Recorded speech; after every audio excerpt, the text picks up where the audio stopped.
could have given up, but you didn't. You could have stopped believing, but you didn't. You could have kept living their expectations, but you decided to make this life your own. And in turn, you're here. Hello everyone, today we're meeting Rebecca Whitman. She's an entrepreneur, an author, a coach, and a podcaster. Hello Rebecca, thank you for joining us today. Hi, Anna. Thank you for inviting me on your show. It's so great to be here today. Thank you. So let's start our conversation by diving into your journey of becoming the person you are today. What led you to discover your true passion in life? How did it start for you? Yeah, well, my passion switched. I never thought I would be voted Life Coach of the Year. I actually moved to LA 22 years ago to pursue my childhood dream of being an actress. And I had small parts on hit shows like Friends, CSI, and 24. And I never did get that big break. So I found myself working at the children's acting school business, which I really enjoyed because I don't have kids. And because the kids were available for acting class after school and on weekends, I had a lot of free time to study with great spiritual teachers like Michael Beckwith, Abraham Hicks, Louise Hay, Wayne Dyer.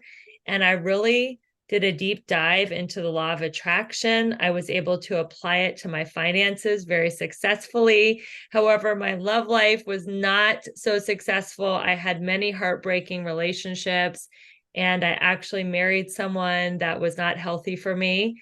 And 3 years after marriage, I filed for divorce. And as my marriage was unraveling, my dad was dying in a nursing home. And in one of the last conversations I had with my dad, he asked me to write a book, and I had no idea what I was going to write, Anna, but my dad, his funeral was on a Wednesday and my divorce was finalized 3 days later on a Friday. And although I was incredibly sad, I kept showing up for my life. And a few months later, I was sitting in front of my financial planner and he said, Rebecca, even though you lost your dad in your marriage, you're having the best financial year ever. In fact, you've become a millionaire with your real estate and your stock portfolio. And I think you should write a book empowering other women to do what you did. So I wrote a book. It's called How to Make a Six-Figure Income Working Part-Time. And in the book, I divide life into 7 key areas. I call them my 7 pillars of abundance. And when you have all 7 key areas of life in alignment, you can be, do, or have anything you want. Now I'm happily married to my soulmate. I have a successful coaching business where I empower women to go from burned out and overwhelmed to balanced, beautiful, and abundant. Wow, that's a great story. And I see that everything led you to discover what is it that's true for you, because I believe all of the events that's happening in our life, it's for a purpose, right? So sometimes we don't feel as if we are going through that experience, but then looking back, you understand why you should go through that type of event, because it made you realize something or redirect you in your life. And now, with everything that you accomplished and built for yourself, this is the evidence that you've been really like looking into it from the perspective that what is it that life is bringing me? What is it that it's being given to me right now that I can really like focus on what's important? Because a lot of spiritual teachers, I also like Abraham Hicks, and when Dyer passed away, but I never had a chance to, be in person with him. But I always listen to his lectures, even now on audio or YouTube. And it's, like when you kind of like tune into that understanding that universe is really like bringing you everything that you need to learn, everything that you need to know, and life is happening for you. When you look at it from that perspective, knowing that you are in control of creating all those life experiences for yourself, only if you're aware of it, right? So for us to become aware, to be in the present moment where actually the power is, it takes time to really practice that as a skill. What helped you in terms of your daily practices to come to that understanding and to that place of knowing that you are the one responsible for creating your life? Yeah, I really like what you said. Things are happening for us, not to us. And I had to change from a victim mentality where I thought that everything was against me. Like I didn't have a relationship with a higher power. I just thought it was like me versus the world. And I was trying to manipulate my way through life. And I hit a huge bottom, spiritually, physically, with addiction in college. And ever since I hit that huge bottom, I started a relationship with a higher power. I choose to call that higher power God. You can call it, God, Allah, Buddha, the universe, source, nature, whatever that is, as long as it's not you. And I have been on a spiritual path now for over 30 years. And I think that is what shifted it for me. And it's a relationship that I cultivate every day. My first pillar of abundance is spirituality. And every morning I have a morning practice where I write in a very special abundance journal, which I'm going to gift to your listeners. And I pray and I meditate. And then I just keep that relationship with my higher power through the day. And that really helps me stay positive no matter what life throws at me. Definitely. And we have to integrate our daily routine. It has to become a habit. So with the more we do it, the more we teach ourselves that this is something, like you said, we need to cultivate consistently, because then we are allowing ourselves to receive what is coming our way, what we should be kind of be ready for, right? And then the more space we have for opportunities and people and events to come in our life, the more we can act on it from the inspirational, kind of like a way of feeling and knowing that this is something that is for me to really like either learn or uh, act upon, so then I can create more. And also I think like we should always be in touch with our inner child and with our creative side of us, like giving ourselves time to express ourselves, do what we like doing, because really like this feeling of being playful, carefree, it kind of like allows us to flow the energy more freely, don't you think? Yes, I love that you said that. I think a big part of my healing process has been getting more into the playful, joyous side of life. Mhm. And I was an overachiever from a very young age. By age 8, I was already playing national tennis tournaments. And Oh, I was taught to be a human doing, not a human being, that I'm only valued for what I do and what I accomplish. And if you look at kids, they're not striving for any certain goal or accomplishment. They are just in the moment, they're playing. Like you said, they're being creative, they're having fun. And now I've learned as an adult, the more fun I have and the more joy that I cultivate in each day, the better I feel. And the better I feel, the higher my vibration is, and the more that I magnetize to me as far as success, which is why I call myself not a coach, but the magnetic abundance mentor, because mm. I teach women how to attract what they want to them, whether it's magnetizing a soulmate or magnetizing more money or more health. When you are happy and playful and joyous and comfortable in your body, you will attract more good to your life. Definitely. And we sometimes don't realize how much importance we should put on really like give ourselves time for that self-care, self-love, and being that playful version of who we are. We're already that person. We just forgot about it. Maybe like along the way, we start caring too much about work and earning money or something that's been through that social conditioning, right? The way we've been raised.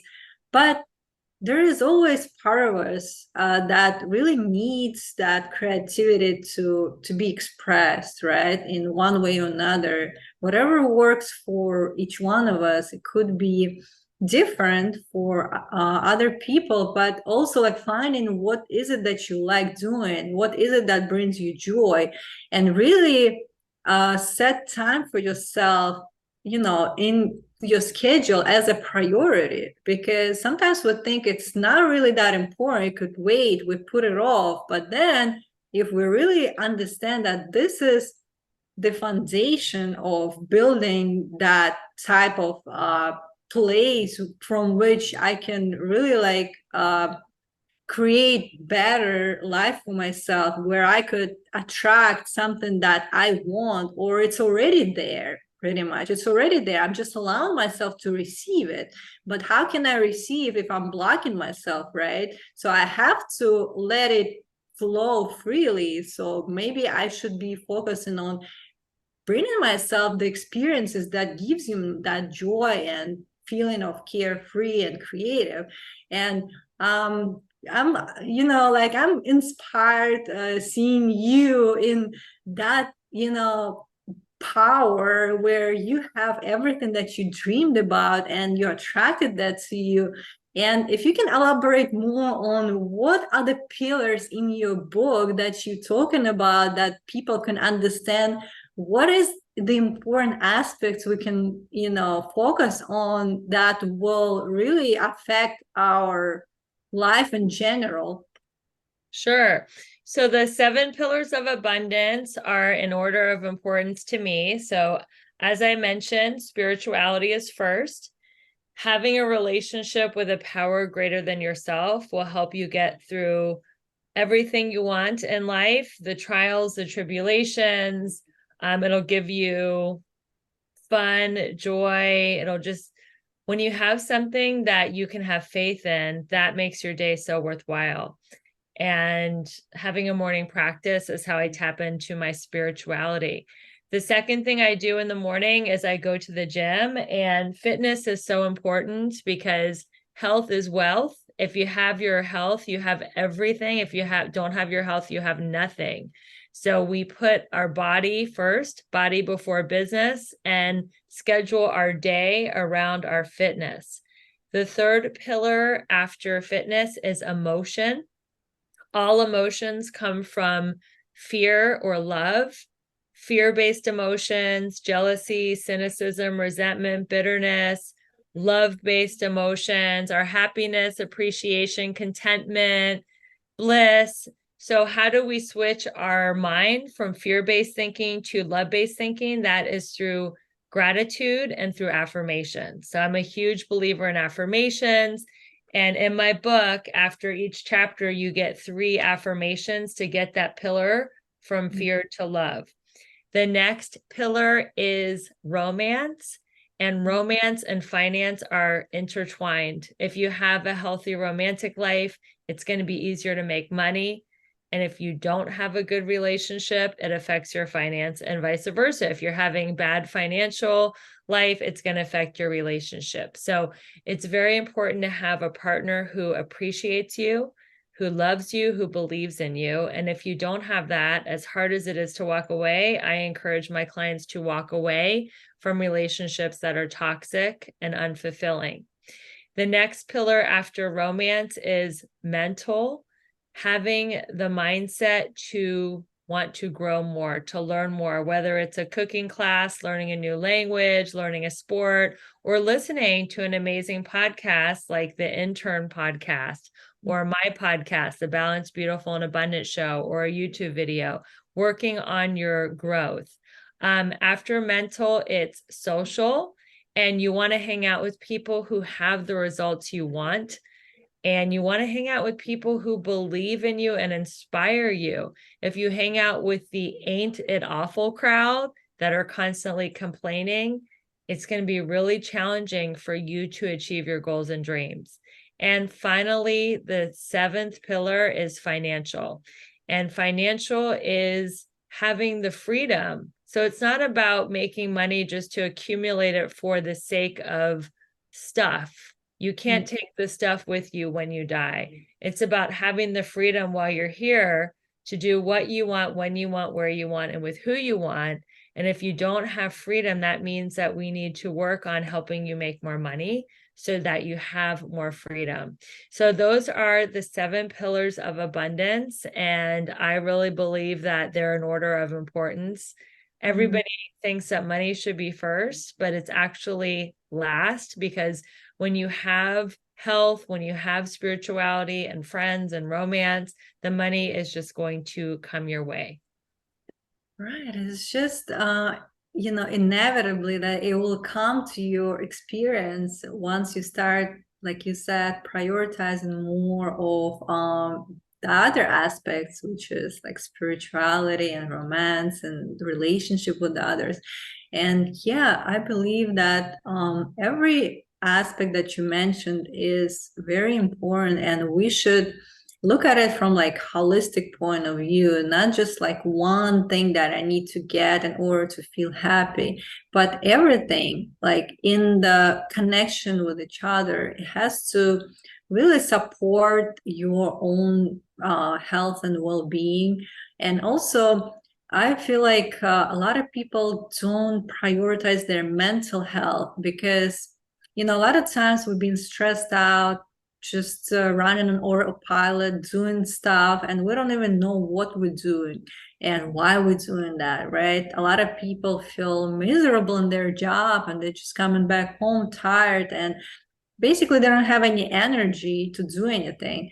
But and also like they don't let themselves to process emotions that they're going through the day, and they keep suppressing them, and they getting stuck in their bodies, and then they manifest in different type of diseases or something that will be very like hard to ignore because of the painful aspect of it usually.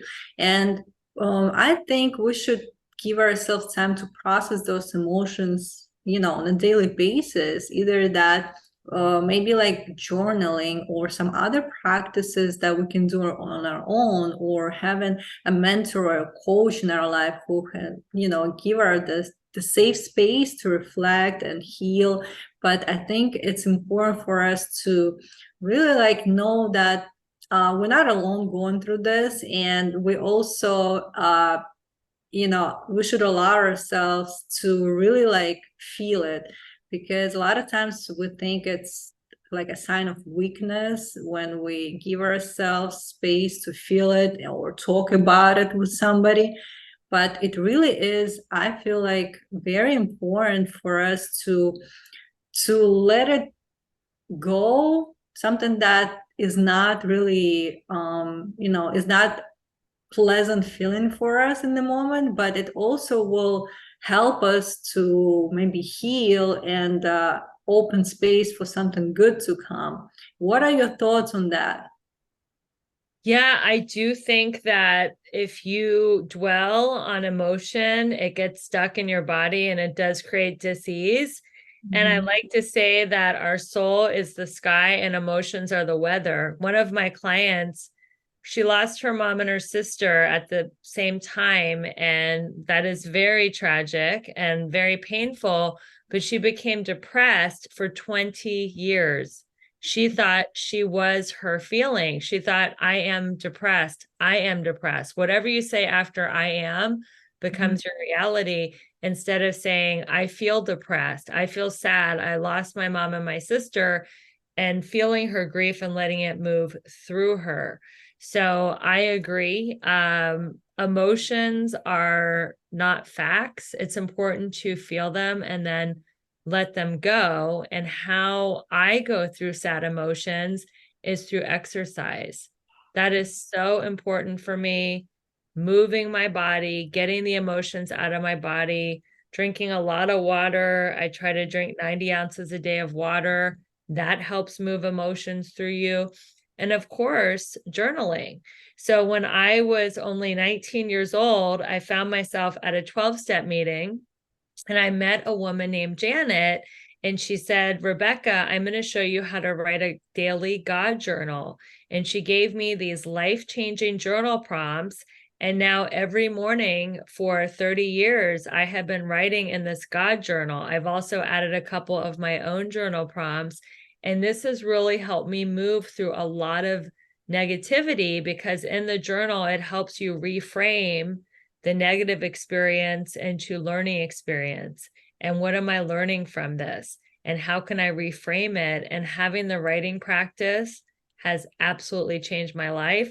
Also, I've had many, like you said, people help me walk through negative emotions and challenging times. I've had many therapists and coaches and mentors and communities and different ways that I can process emotion and get support. And all of these ways have helped me walk through some very challenging times in my life and get to the other side. Yes, definitely. And we have to know that it's something that we can overcome. It's not like a life and death kind of sentence, right? Like you said, you don't have to identify yourself with your emotion. You're not that. It's just how you're feeling in that moment, but it's temporary. If only you allow yourself to feel it through, yes, it could be uncomfortable and unpleasant, but it will pass through you and it will have less power over you each time, because the more you stack it, the more you're being triggered in different situations with different scenarios, but it could bring you the same type of emotion on the surface. And if you're not letting it to go through your body, then it's kind of like a cycle that keeps repeating, and you're keeping yourself in a place where you don't feel good. And especially if it then translates into having some kind of disease because of that. And we know there is always a mind-body connection and emotional body too. So we have to be mindful of that and really like give ourselves space and time to reflect, to help process those emotions, to heal. And also being at peace with, with your past, with what happened, whatever that is. It could be something that, painful was in the past, but really like finding yourself in a place where you can forgive yourself and forgive other people and really like feel at peace. I think it's important to move forward, don't you think? I think that forgiveness is the best thing you could do for abundance. If you have unforgiveness, you are literally pushing away your good.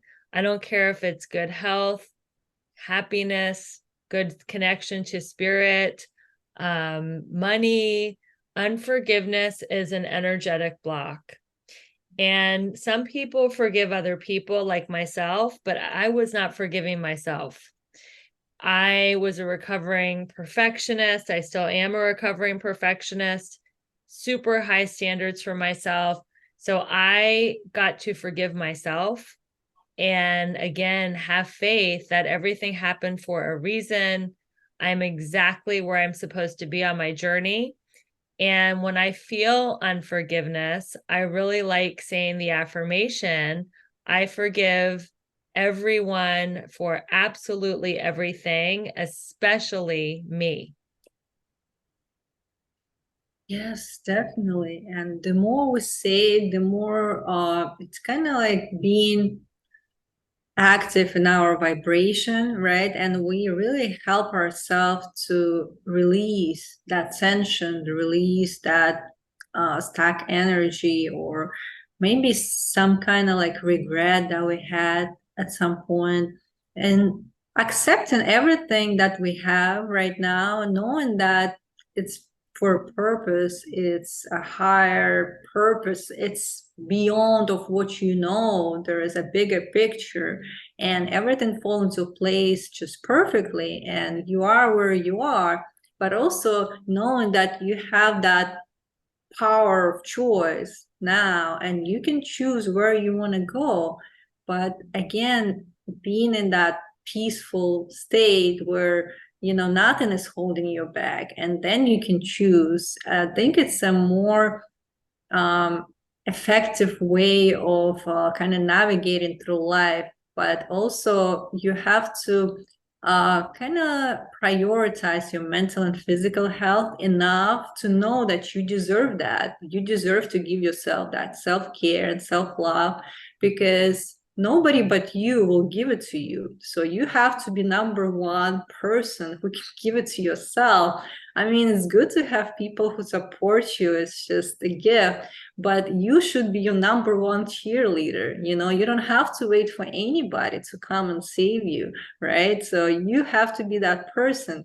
But a lot of times we don't see that, or even worse, we could be harsh on ourselves, being negative, talking negative to ourselves, putting ourselves down, and which is, not helping the situation. We should really recognize this thinking pattern that's going on in the background that really drives our life decisions, right? So being aware, I think if we can just start with some practices to bring ourselves back to that present moment and see what's happening, like for example meditation, I think it has a great benefit to it. Is there something else that you do in your life, or if you have any thoughts on meditation, how beneficial it is, if you can just share with us?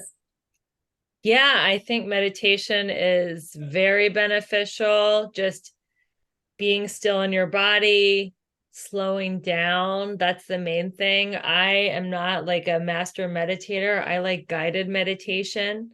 I am a huge fan of the Insight Timer app, but there's other apps like Calm and Unplugged that also work. There's even free YouTube videos.